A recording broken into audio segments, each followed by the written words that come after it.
T'as eu l'équipe activité de l'Orme au téléphone? Oui, justement, c'était elle qui appelait. Elle veut organiser une rencontre avec l'association des artisans et des commerçants pour parler consensus et non-concurrence. Tu parles souvent du consensus, c'est si important que ça? C'est pas seulement un mot, c'est l'axe essentiel pour le territoire. C'est ce qui détermine la réussite du projet. Le consensus, c'est à la fois le préalable et le fil rouge de Territoire zéro chômeur de longue durée. Lorsque l'on décide de s'engager dans la démarche, il faut mettre tout le monde autour de la table. Les chômeurs de longue durée, bien entendu, mais aussi les citoyens, les élus, les acteurs économiques, le monde associatif, les institutions. Chacun a sa place dans le projet.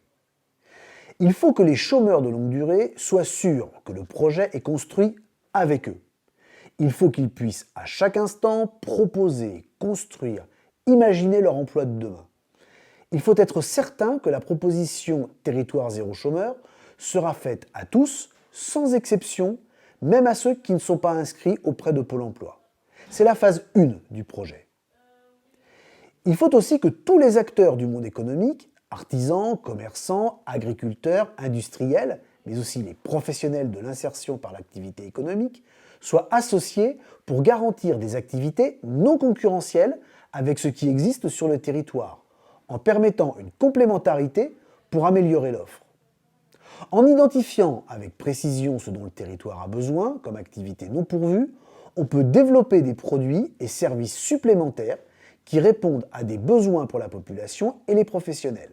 C'est la phase 2 du projet. C'est pas une mince affaire cette histoire. Les gens doivent vraiment être méfiants de voir s'implanter une entreprise comme une EBE.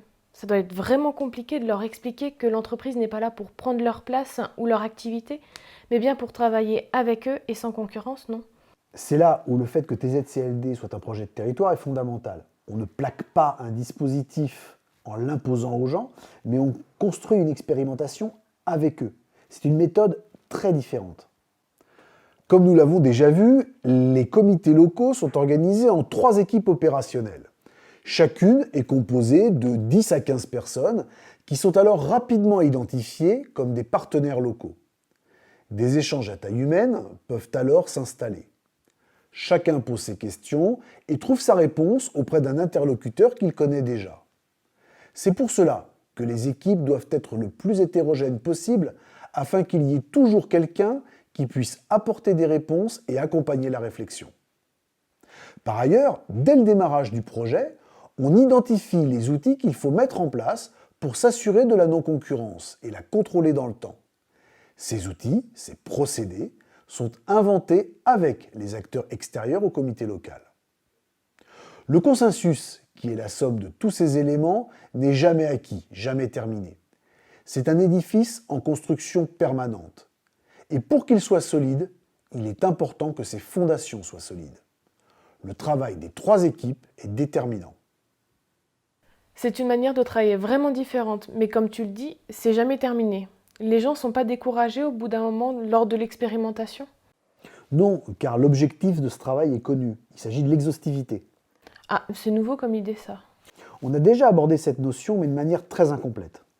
L'exhaustivité, c'est l'idée que tous les demandeurs d'emploi du territoire sont contactés afin que la proposition Territoire zéro chômeur de longue durée leur soit faite. Ce n'est pas une mince affaire, car même s'il existe des outils facilitant ce contact, grâce à des partenaires tels que Pôle emploi, un nombre important de chômeurs reste invisible. On estime qu'entre 30 et 45% des personnes privées d'emploi ne sont pas identifiées au sein d'un territoire. Il faut tout mettre en œuvre pour créer des vecteurs d'information innovants. C'est là où le monde associatif local est particulièrement important. L'exhaustivité se construit avec tous. Un autre aspect de la démarche me semble encore compliqué à envisager. Comment fait-on concrètement pour trouver de l'activité pour l'EBE? Il existe déjà plein de choses localement. Une partie de la réponse se trouve dans ta question. Il existe plein de choses, mais l'offre demande à être complétée. Et beaucoup d'autres restent encore à inventer. Pour trouver le travail que va réaliser l'EBE, on passe par plusieurs étapes. On dresse d'abord la liste complète des activités existantes sur le territoire. Cela permet de proposer des prestations, des productions qui vont les compléter. Cette démarche est particulièrement intéressante pour les professionnels locaux, car cela leur permet d'évaluer la viabilité économique de ce prolongement d'activité. Si c'est le cas, Ils peuvent reprendre ce complément à leur compte et éventuellement trouver au sein des salariés de l'EBE des professionnels formés qui seront leurs salariés de demain. Cette étape garantit la non-concurrence. La seconde étape est le prolongement de ce que je viens de vous décrire. On regarde ce qui manque sur le territoire. Là encore, les citoyens sont au cœur de la démarche. On fait une liste, on imagine, on envisage tout ce qui peut améliorer la vie des gens en fonction de leurs besoins, mais aussi de leurs envies. On design un cadre économique au service du territoire où chaque habitant peut proposer et s'y retrouver. L'idée est de remplir tous les interstices qui feront du territoire où le BE agit un espace où l'action économique répond aux envies de ceux qui la sollicitent.